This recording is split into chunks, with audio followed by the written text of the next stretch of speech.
Hello, everybody. Welcome to a new POLIS Mobilizing Mobility webinar. Today, we'll be talking about the future of cities, specifically about designing policy responses to mobility innovations. This webinar will jointly show the results and involve panelists involved in the GECKO project and in the SPROUT project. My name is Pedro Almeida. Sorry, I will be moderating the session today. Just a quick word about this series of POLIS Mobilizing Mobility webinars. We have several webinars already lined up and several webinars already concluded. You can check those that happened in our website. The videos are there. And for those that are ahead, we will have interesting topics about parking, about automated vehicles, about neighborhood change for sustainable mobility, and much more. You can check the full calendar in POLIS at the POLIS website. Before we move to the program, a few reminders. This meeting is being recorded. We hope it's okay with everybody. The recording will be sent to all registered participants. Please keep your microphone muted when not speaking. Please, if you're a speaker or a panelist, keep your camera on so everybody can see you. And please use the Q&A box to write in your questions and to send us your comments. You can engage with us. We'll go on this later. Regarding the agenda, so this is the welcome. My colleague Piero Valmasoy from POLIS will make a short introduction to what the SPROUT and GECKO projects were about. And then we will have a presentation about the SPROUT project, specifically on the scenario building for urban mobility, like how can we picture the future and what lies ahead. And then finally, and this is the main part of our session, we will have a panel discussion with representatives from SPROUT and GECKO. So this is the moment where I pass the floor to Piero. Piero, you have to unmute yourself. Thank you, Go Pedro. ahead. I will stop sharing. And I will start sharing. Good afternoon, everyone. And thanks, Pedro, for your introduction.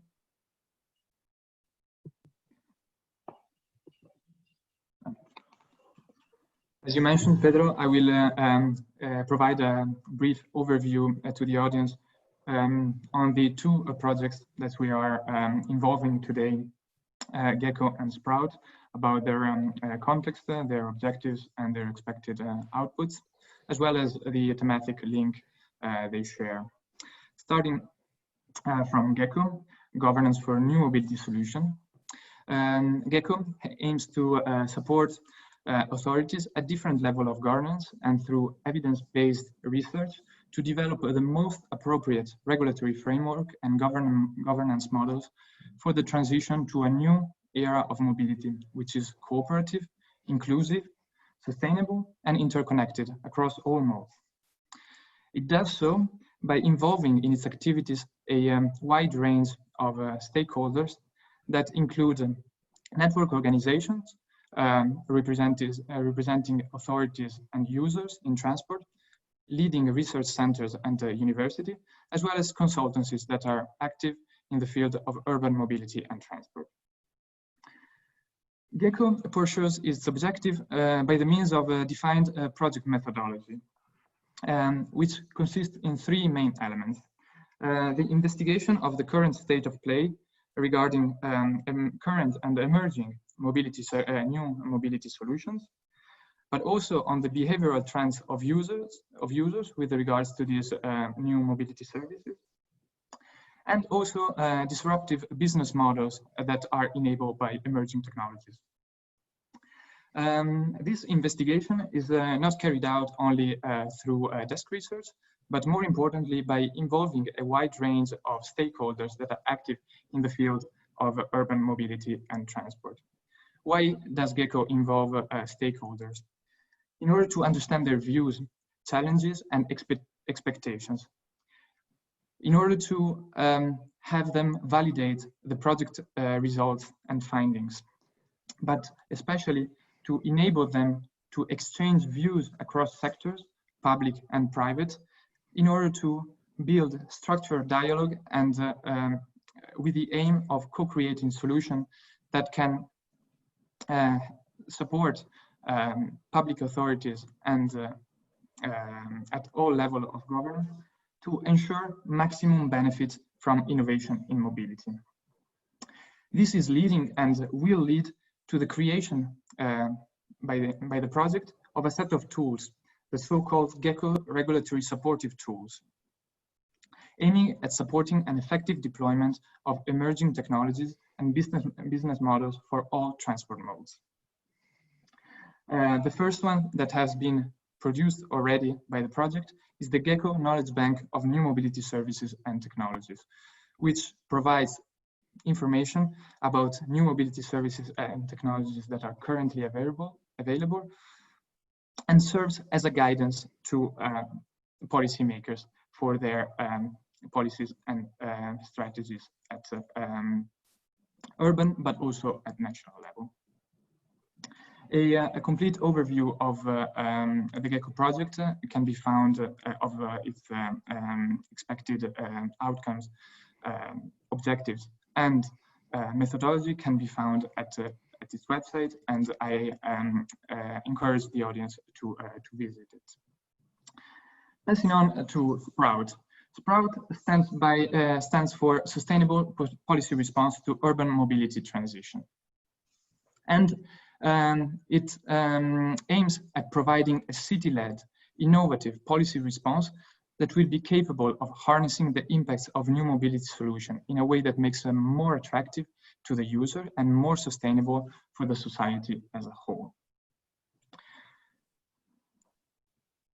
SPROUT puts at the center of its action cities through an innovative three-layer city structure cooperation. At the center of this structure, we have 6 pilot cities, where in the context of the project, pilot experimentation will be carried out and different types of new mobility services will be deployed. The first one to have started its pilot experimentation phase has been Valencia, just a couple of weeks ago. Alongside the 6 pilot cities in SPROUT, we have a group of 9 so-called validation cities, which are closely and will be closely monitoring the development of the experimentation in the pilot cities, that will be analyzing their results and assessing the innovation and assessing whether this innovation can fit in their own urban context and what adaptation would be needed. Finally, SPROUT also involves a group of 25 so-called associated cities, which are not formally involved as project partners, but are also closely following the project and providing their insights and feedback on the pilot. SPROUT focuses on policies, new and revised policies, with a direct link to the deployment of pilots in SPROUT cities. Starting from this pilot cities experience and from this pilot city experience and from their specific policy response addressing new mobility services to the design of a widely applicable policy response for cities in Europe, but also beyond, addressing the current transition in urban mobility under different aspects: micromobility, ride-hailing services, and all the set of emerging technologies that we have seen emerging in the last years in our cities. The aim of this policy response is to be fact-based. That is why research partners in the first preliminary phase of the project before the start of the pilot experimentations have been supporting pilot cities in identifying drivers of the urban mobility transition, and also in identifying urban stakeholders that are affected by the urban mobility transition, as well as designing and building future urban mobility scenarios that will help policymakers at urban level to deal with uncertainty and also to plan long-term policy making. I will stop here because there will be right after me Sara Tori from the Vrije University of Brussels that will go more in depth on the future urban mobility scenario building. So I will stop here and I will give the floor to Sara. Perfect. Thank you, Piero, for this introduction. I will share my screen. Okay. So good afternoon, everyone, and welcome to this presentation by SPROUT on scenario building in urban mobility. So the idea behind the presentation and kind of the leading questions that we will try to answer now. Sara, excuse me. Sorry? We cannot see your screen. Oh, you can see. All right. Screen share. Is this better? Yes. Ah, perfect.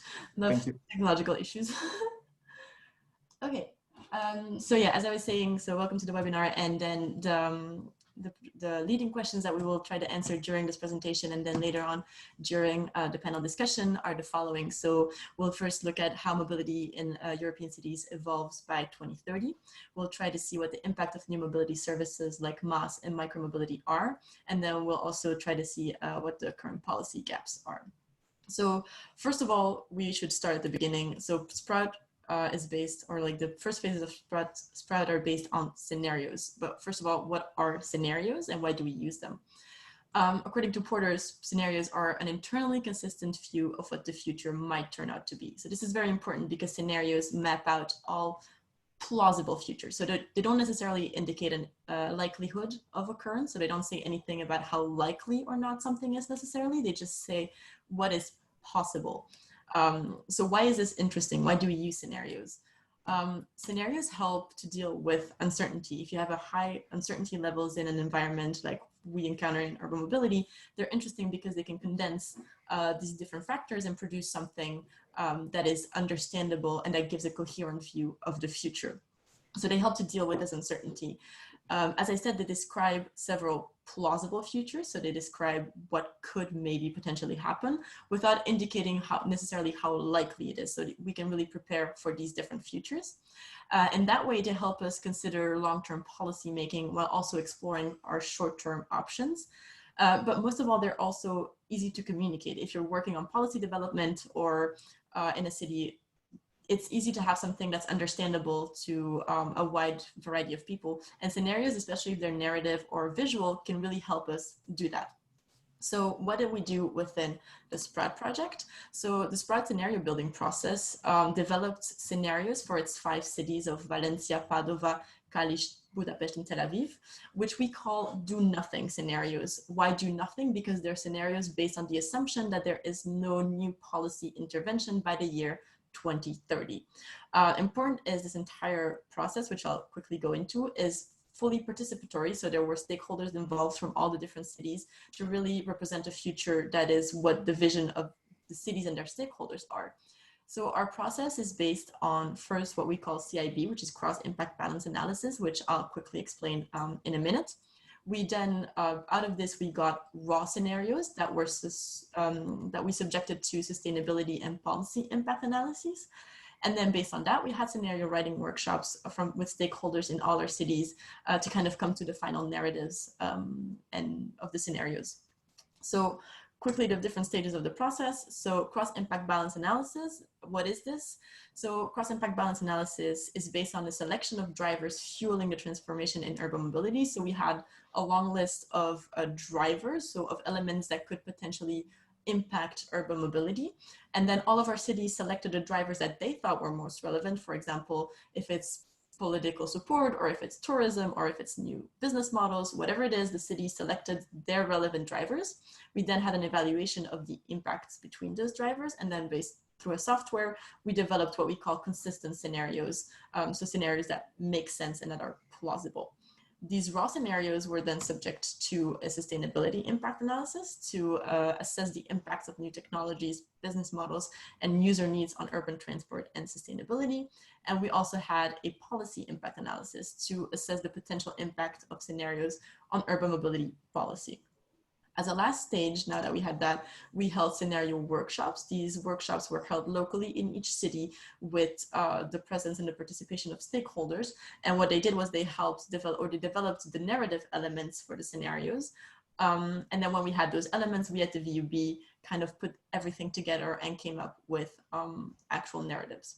So based on the 4 steps of this process, what were our results?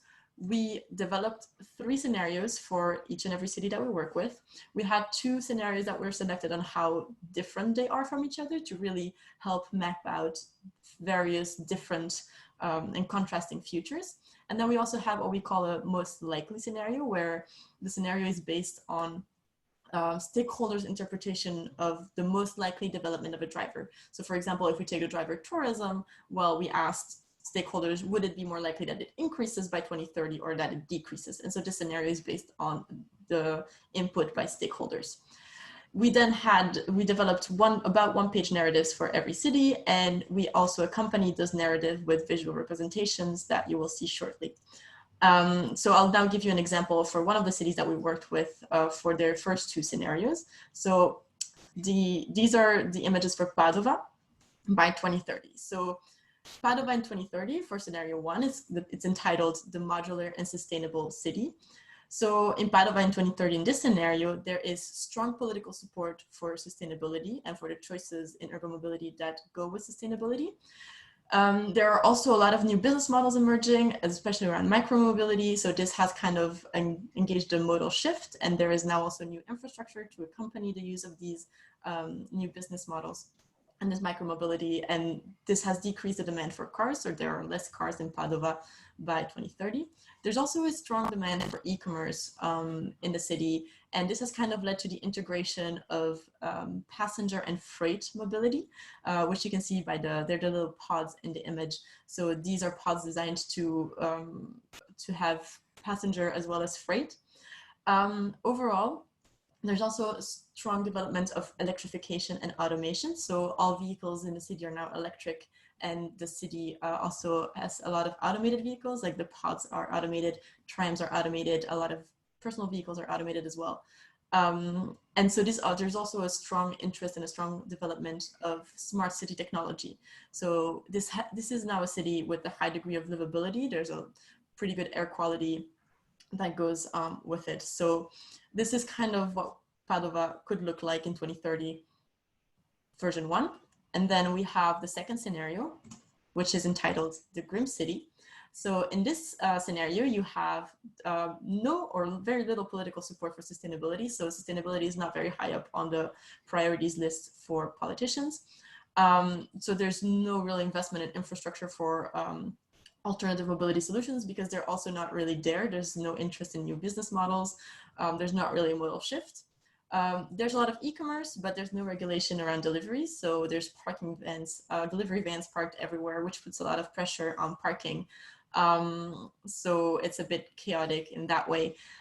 There's also no development or very little development in electrification and automation. So we still see a lot of traditionally fueled vehicles. There can be no automated vehicles in the city center. So overall, this leads to a city with rather low livability. You can see the exhaust coming out of the cars. There's a lot of air pollution. There's a lot of noise. There's a lot of parking pressure. So this is the second version of what Padova could potentially look like by 2030, depending on how drivers develop. So based on these scenarios and on the rest of them that we developed for other cities, we can really say that we see that scenario planning is a very useful tool to prepare for alternative futures. Like you saw for Padova, it's very different, but both of them could happen. Both of them are plausible. So it's interesting that we prepare for both versions of the future, or more if we develop more. We also see scenario planning as a really interesting tool to help involve stakeholders, because they were present from the beginning to the end of the process. So it's really their vision of their city's future, because they know best what happens. So it's really interesting to involve them through scenario planning. And what we also saw, which was really interesting, is that when developing scenarios, the drivers that you select, or that the cities in this case selected at the beginning, really are determinant and are crucial to help see what the scenarios will look like. So they're really determinant. Based on these scenarios, and based on the pilots that Pierre mentioned at the beginning, we will now, by the spring of 2021, formulate city-specific innovative policy responses, and that will be broadened by autumn 2021 to develop city-led innovative policy responses with a wider applicability than just the pilots that we're working with. So that was it for me. Thank you very much for your attention. If you have any questions, I'll be happy to answer them during the panel discussion as well. Thank you. Thanks a lot, Sarah. Before we move on, and as we share and unshare screens and etc., I actually have two questions right out of the top of my head. Number one, now these looks very elaborate and solid methodology that you developed and applied. Is it already available as a deliverable, for example, in your project's website? Question number one. Question number two. Do you feel it's easy for city officials who are watching us to pick up these elements and apply them in their city? And number three, among these drivers that you mentioned, could you kind of give us a specific idea of some of the drivers that you mentioned? You know, very briefly. Please don't forget to unshare your screen. Unshare, unmute, this and that. There we go. Okay, thank you. Yes, so thank you very much, Pedro, for the questions. For question one, I'm also going to look towards Teresa. I think it should be up, or it will be up shortly to have an overview of the methodology that we used. Should be up on the SPROUT website, if not already. It will be shortly available. Yeah, we need to upload the deliverable, but it has been already submitted to the Commission. With regards to your second question, with regards to the usability, I think it's honestly, like, I think it could be easily I think the most difficult part was the selection of drivers, which I'll give you an example of afterwards. But I think once you select the drivers that are relevant for your city and you assess the impacts and like how they influence each other, it can actually be a pretty standard process in the sense that we use the software. So you input it into the software and that there's a calculation of the scenarios that roll out.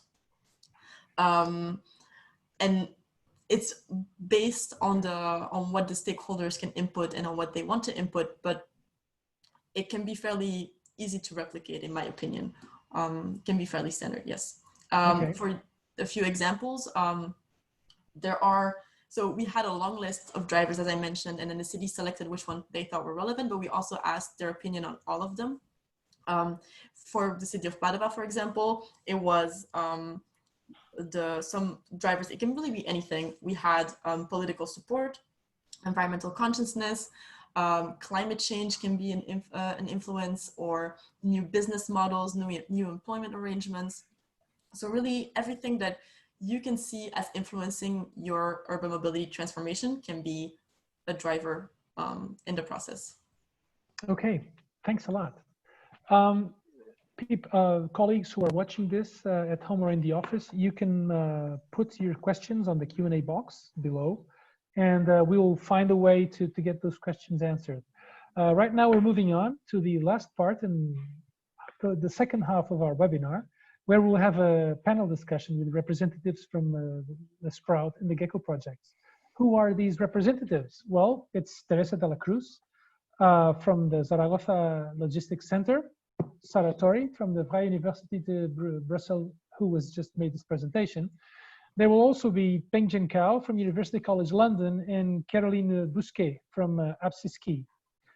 So to start with the discussion, you know, and picking up on the future.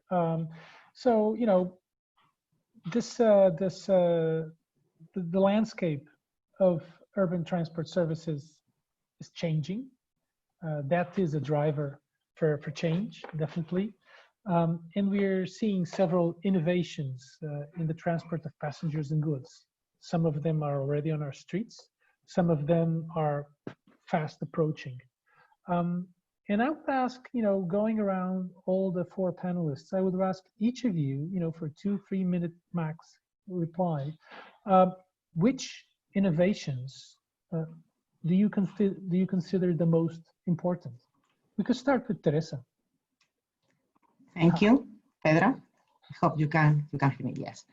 It's true that the landscape is changing so fast. Every week or every couple of weeks, we can read about new mobility solutions that are expected to be implemented or tested in our cities. And sometimes we never hear from them again, as if they never happened. But to me, the most important innovation, I would say, is digitalization. So the digitally enabled mobility solutions. And it's also that we also explore in our project in SPROUT, since each one of the pilots has different component around digitalization. So for instance, when it comes to passengers transport, for instance, in Budapest, we are testing the deployment of new micro-mobility points, or also the prioritization of vulnerable road users in certain intersections of the city, in the city of Tel Aviv. When it comes to freight, for instance, sensorization, IoT, Internet of Things enable charging and loading and unloading operations in the city center of Kalisz in Poland, or the deployment of smart parcel lockers in Valencia. And we are also very lucky in SPROUT because we have also a pilot which mixes the flows of passengers and freight, so what is so-called the cargo hitching. It's a really disruptive pilot in the city of Padova. So they are testing an autonomous electric pod that connects the freight village at the outskirts of the city with the city center. So it transports passengers, but also small parcels. I think that also in the near future, we will see mobility solutions that are supported by the blockchain technology. I know that the blockchain technology is now, like it was the big data a few years ago. So almost every problem in the world has a solution based on blockchain technology, so right? At the moment. But yeah. I really think that sometimes it can really help. So this, I find really interesting this concept of digital identity. So it can, I think it can allow for instance, instead of having one app in our smartphone for each one of the different mobility services that are in our cities, we can, through just one app that is controlled by the municipality, we can have access and pay all the different services. Yeah. And this is easy for the user, and also it's more secure. Okay, thanks a lot, Teresa. Caroline, would you like to add to this? Do you think these are the innovations you would consider the most important? Are there other innovations you would like to complement? Yes, I think that digitalization is part of it. I was thinking about mass actually, because I consider, so mass also is part of digitalization, but for me, mass is very important because it allows to have strong cooperation between private and public parties to optimize the mobility offer to everybody. So that's why I think it's the most disruptive in some point, because it very allows a cooperative model. And also, yes, I think that to optimize the offer, to optimize the resources in terms of transport within a city, I think it's a very good tool. An innovative one. So you pick mass, and yeah. Ping-Jen. So Carolina mentioned mass and really outlined this aspect of a strong cooperation between different players. I know your research has been focusing on analyzing, different business models and different interests of different players, and sometimes there are overlaps, sometimes there's competition, sometimes there's potential cooperation. Now, in these new things coming up, I mean, I wonder, there's interesting innovations there. Yeah, so in GECKO, we actually review more than 10 innovations in the transport sector. And what we found is most of them are, we will say most of them are very important to the society in general and to the future. And the importance of a particular innovation is really depends on the trend of the world and the timing. For example, now the current COVID-19 situation will make the automation even more important, because we need to solve the social distance issues and to make people feel safe and to improve the safety and to improve the environment. So yeah, it really depends on the situation we found. But of course, the digitalization and automation is a key for the future and for the current situation. Yeah, this urban mobility transition, meaning this transition to new solutions and the introduction of new technologies and new business models, etc. It's being driven by several factors. I know that Sarah mentioned some of them already. Pingjian, and you've just mentioned one. I mean, sometimes it's unplanned things that unforeseen things that really push, come and accelerate the pre-existing trends. Pingjian, which factors do you consider, the most important? Which drivers do you think are really pushing the actors who are innovating? Yeah, so just to squeeze you a bit more. Yeah, probably I would say the political driver, because the political driver will actually influence the market significantly. So think about the current situation in Europe and think about China. Probably you will find that every time when government make a decision, it will force the firms to change their business model by maybe have a transition from their older service to a new one, which become a solution and have a partnership with other transport operators. So yeah, I would say probably political factor. Yeah, you picked the political. Now, Sarah, because thank you, Pingjian. Sarah, you were interacting with a lot of your SPROUT pilot cities, and you already mentioned in the driving factors this political factor. I mean, could you kind of give us your view on this specific driver, the political factor? I mean, we who work with cities or at cities, we are very aware of the potential impact, either for advancement or for regression of the political will and the political views. Would you like to tell us what you think about that? Yeah, absolutely.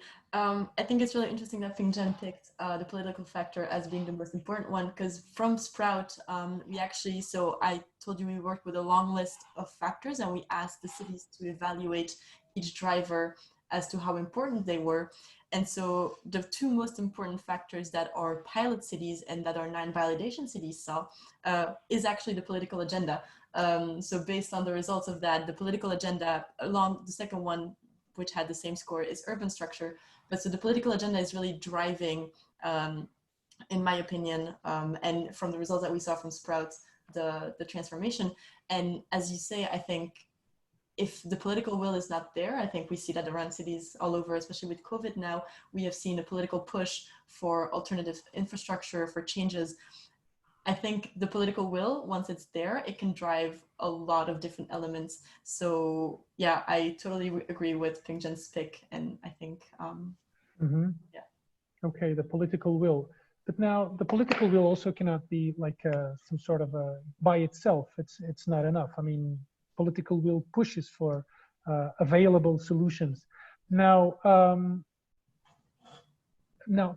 Caroline, back to you. So you've mentioned mass, and mass is in fact a big challenge, not only in terms of the technology, but also in terms, like you mentioned, of the cooperation. Now, there is how would you comment on the political commitment to bring these mass developments into reality? And also, how would you comment on the other driving factors that may or may not influence the quick advances in this mass front? Could you comment on that? Yes. Oh, right topic. Yeah. So regarding the mass, I think that, as Pingjian and Sarah said, it's very important. I mean, the political agenda. So it will drive the mass deployment in the sense that they will push some innovations, they will restrict other. So it's like quite a big challenge as a society to have some cooperation model that works and that is a balance between private wishes and public wishes in terms of their vision about the cities of tomorrow. So it's quite challenging in that sense. And yeah, I think that in terms of driver, I would like to also add that there is also an environmental factor that drives political measures, in the sense that we saw that COVID-19 is due to the environmental challenges that we have to face. And so it accelerates at some point the willingness, political willingness to move forward sustainable cities. Well, I think that environmental driver is quite pushing also this sustainable mobility innovations to be deployed. Yeah. Teresa, what about you? So we've seen political factors and political will, we've seen the environmental reality. Would you like to, what other factors driving urban mobility innovation can you see? Would you like to point out anything else? Yes, well, regarding the most relevant factors, let's say, we also identified as urban structure as one of the key drivers that are more relevant.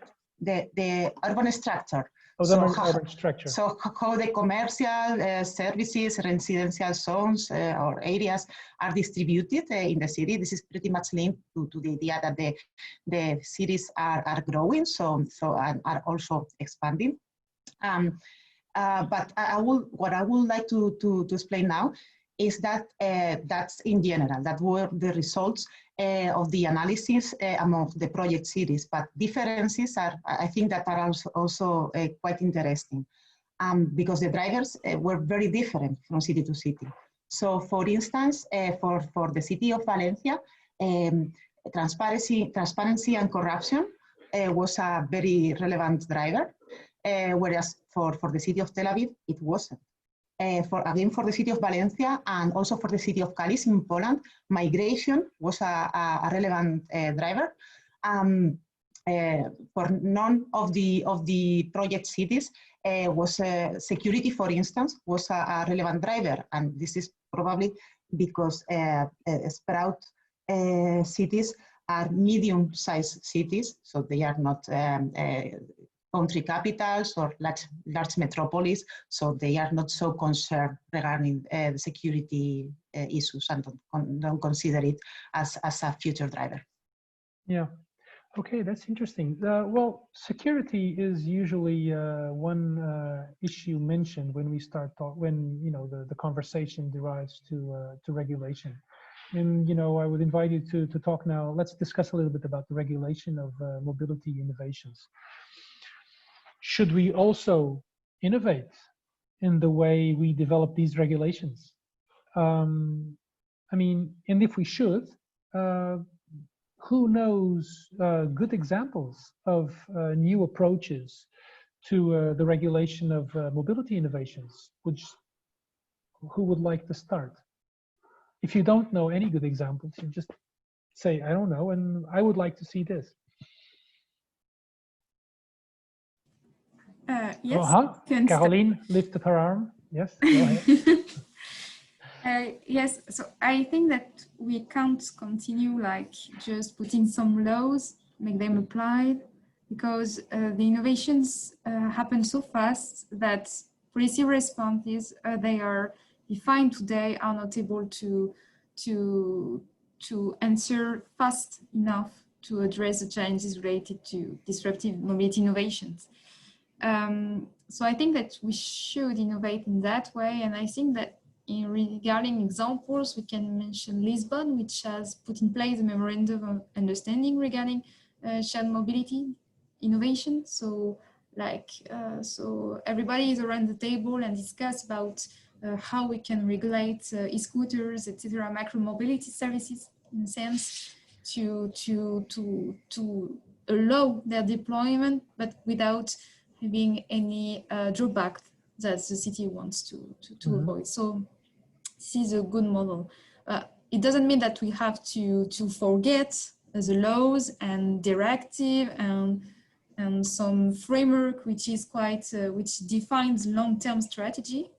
But regarding, as Maria said about medium-sized city, I think we have to find new ways to innovate in order to, so that the cities can answer fast enough regarding the mobility innovation that arrive. Yeah. What if they don't change the way they regulate? Caroline, what if they keep doing it the same way? What do you think are the main risks? For me, I think that they will just don't allow new things to happen, because and sometimes when we see a good example for this is scooters. When they just arrive in a town, they just pop up and they just removed in 3 hours, and that's it. Mm-hmm. I think that it's just forbidden, and there is no like smooth running of this service. Okay. Just a fight between. Yeah. Sarah, could you comment on that? I mean, so you developed this very elaborate and solid system to come up with scenarios. So these scenarios should support the development of policy. I mean, can, for example, this type of scenario planning, can it somehow help innovate the way public authorities are regulating mobility innovation? Yeah, so what I would see as the most important part, and as the kind of the main issue, is the fact that we don't always have an integrated approach. I think what we were trying to show with SPROUT and with the scenarios that we develop is the fact that there are so many different factors that can influence new business models or urban mobility in general, that we really need an integrated approach which is complicated because you have to take so many different factors into consideration. But I really believe that an approach based on various determinants and trying to really think big will allow us to be responsive and flexible when it comes to disruptions in urban mobility. Like if we look at the determinants that were picked for our scenarios, some of them you wouldn't necessarily automatically associate with urban mobility. Like I mentioned, there's tourism, Teresa mentioned safety concerns, security concerns. So there's very different elements that can be taken into account. And I believe a scenario building exercise really can take all of these drivers. Like I said in my presentation, it helps deal with uncertainty. And I think that's what we're dealing with when regulating, is that we want to kind of counter that uncertainty. So if you take an integrated approach, I believe you could be more successful and more responsive.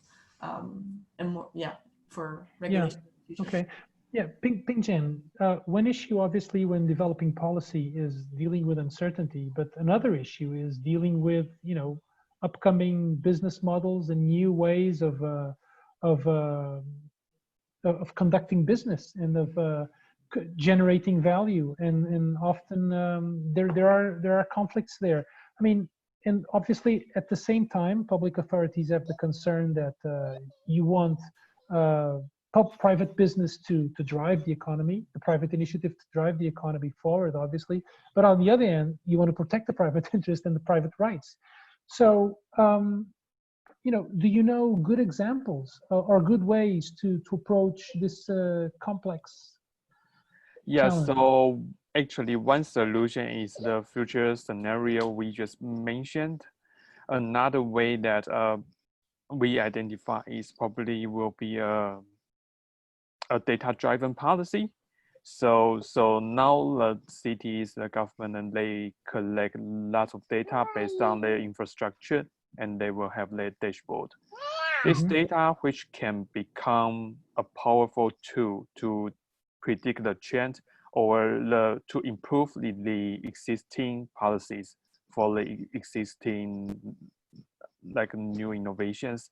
So it's I would say both ways are very good way, but for the future scenario, it's probably for the most disruptive innovation. But for the data, it's probably will for more they say less disruptive innovation, which is already on the market, like shared mobility. So on the one hand, try to build consensus over the future, and on the other hand, use data as a solid basis to conduct business and to conduct partnerships. Is that it? Yes, And in addition to this, so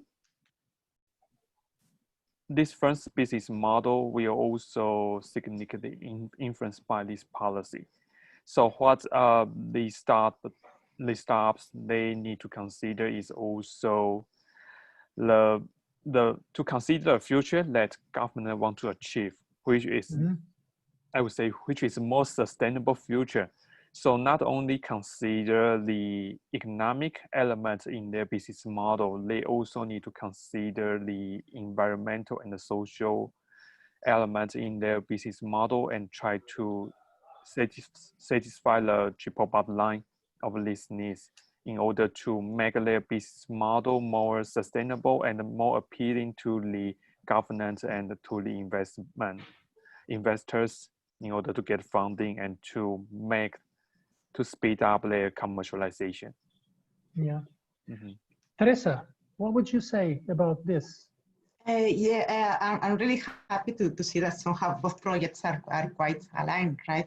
To build upon what my colleague just mentioned, SPROUT also considers that policies need to be fact-based. And as Piero explained it at the beginning of the session today, we conducted a survey among our cities at the beginning of the project. And what we found is that there is a lack of data in some areas regarding urban mobility. For instance, in the area of freight transport, and also in this is not a surprise, we also found that the availability of data regarding new mobility services is lower when it's compared to other services that have been in place for longer periods of time in the cities. But this means that the policies in place currently on traffic, on freight transport and regarding the new mobility services are not based on facts because there is no data. So they are based in something else. Maybe this is why they are failing. So I think that's a very good insight from the survey that we carried out at the beginning of the project. And regarding business models, what I would also like to highlight is flexibility. I think that this is a personal opinion. Mobility needs a flexible regulatory framework in order to be able to adapt to the changes, because changes occur very, very fast, much more faster now than they did in the past. And sometimes it even can change from one day to another, as we have seen now with the pandemic, right? And this regulatory framework should also take into account social equity aspects that currently they don't. Yeah. Caroline, what does a flexible regulatory framework mean to you? Yes, I mean, flexible, it's like adaptive. When you adapt the policy response according to the different factors we just mentioned, so policy agenda, environmental factors, social and equity factors. So I think this is a policy response which is not fixed over time, but adapt itself according to the events, and enforcing one like the pandemic that could happen and turn our lives upside down. So yeah. Sarah, in the workshops you held with several stakeholders, do they want flexibility? Do the stakeholders want flexibility? I mean, when they talk about regulating the future and creating tools to deal with the future, do they want flexibility or do they want very specific responses?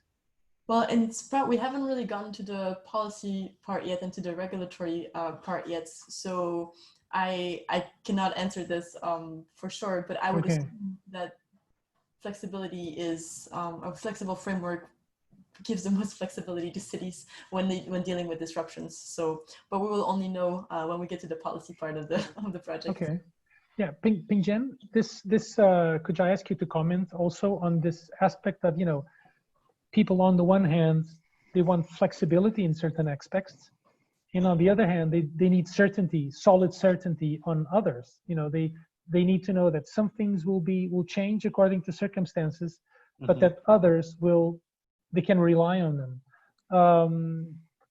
Again, you mentioned agreeing on the future and using data. Would that also serve for this, to provide at the same time design in flexibility and certainty into policy tools? Yeah. Simple question. Yeah. So I personally think so the business they need flexibility, but they also need the concrete answer to them about what they should do in the future, because all the investments are huge amount of money. Yeah, I would say, yeah, most of business, they prefer to, when they are in the R&D stage, they prefer the flexibility, but when we talk about the commercialization, they want to know the standard of safety, the standard of especially the European or international level standard that they can just follow up in order to make their final decision on what direction will be in the future. Yeah, so in this case, probably future scenario workshop will be more useful for the stakeholder when they come together with not only the private sector, but also for the policymaker to discuss about what will the future be and what should we consider in order to achieve this vision, like what kind of standard we need to follow up with, what kind of policies both of us agree with. Yeah. Okay, thank you. Now, for our last round, in a very short round, because we're approaching the end of our webinar, POLIS, as you know, is the leading network of European cities and regions committed to transport innovation. So that means we're a network of cities and regions, and it also means that the major part of our audience today is city and regional officials. Now, they have something to do with urban mobility innovation, and many of them are in a position to deal with it in terms of regulations or to develop policy responses. Now, for a quick last round, let's say a 1 minute round for each, I would ask you, if you could share one advice with these public officials working for local and regional authorities, what advice would that be?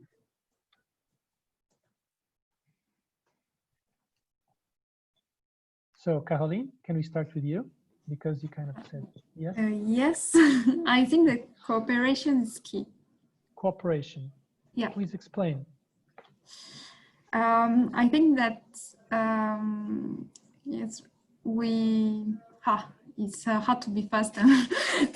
So cooperation from my side is key in order to foster innovation, but not giving up with sustainability objectives we want to achieve. So I think that for both parties, it's important to sit around the table and discuss. Sit around the table and discuss. Thank you. Who wants to go next? Myself, if Teresa. you want. Yeah, yes, I want. Of the top of my head, I would encourage the cities to participate in this kind of projects, because I think that this gives them an excellent opportunity to test and explore innovative ways of doing things in this. Now the topic today is the policy development, but we will be also be discussing about different issues in mobility, as in the webinar series you are doing. So I think that participating in this type of projects gives them an excellent opportunity. Okay, thanks, Teresa. Who would like to go? Sarah Yeah. or Ping-Jen? Sarah? Yeah. Yeah, so, she lifted her hand first. Go ahead. So I 100% would agree with Teresa and to encourage the participation in projects. In addition, I would also think, coming back to the cooperation aspect, I think it's also important to really involve their stakeholders. I think we've seen from the workshops that we held with the cities, like if you work with public transport operators, if you work with the people behind the innovative business models, if you really ask them, okay, what issues are you encountering, what's missing, what, like, they know best, they know the field, they know the citizen corporations, citizen organizations, they really know what should be improved and what can help them. So I would encourage dialogue with your stakeholders, and yeah, cooperation with them, and really involve them in every step of the process, which makes it sometimes more difficult because the participatory co-creation process is difficult. But I think it will probably, in my opinion, lead to better results. Thank you. And finally, Ping Jen. Yeah, Top off the whole webinar. I'm actually in very similar line with all of them. What I would like to add is cross-industry integration. So yeah, not only what does that mean? Yeah, so it means that not only focus on transport sector, but also look beyond that. A lot of things are happening, and if like if you are a transportation firm, you try to innovate a new business model, you might find a lot of opportunities when you collaborate with other industry, like a tourism industry, like entertainment industry, or yeah, something like mobile app. So lots of opportunities out there. And when we consider the regulation, we probably will also want to explore the possibilities with other industry, not only just focus on the one. Yeah. Yeah. So cooperation is key. Participate in these projects, dialogue with all stakeholders, and ensure cross-industry integration. So these are words of advice as we close today's webinar. Thank you to all panelists and speakers. I hope this was as interesting for you as it was for me, and the same for everybody at home or at the office. The Mobilizing Mobility POLIS webinars go on. The next webinar is now next Thursday. It'll be about parking. And just also to let you know that this year's POLIS annual conference is going virtual. It will take place virtually in Arnhem-Nijmegen in the Netherlands. Our great member is proud and happy to host our conference. The call for papers has closed. The papers have been selected. We have a wonderful program that will be shortly shared with the public. Please save the date in your calendars. From the 30th of November to the 3rd of December 2020, we'll be all virtually going to Arnhem-Nijmegen. Thank you once again for your time, and have a great day. I will leave you with just a bit of music so you can just walk to the toilet before the next online meeting. Take care, everybody. Goodbye. Thank you.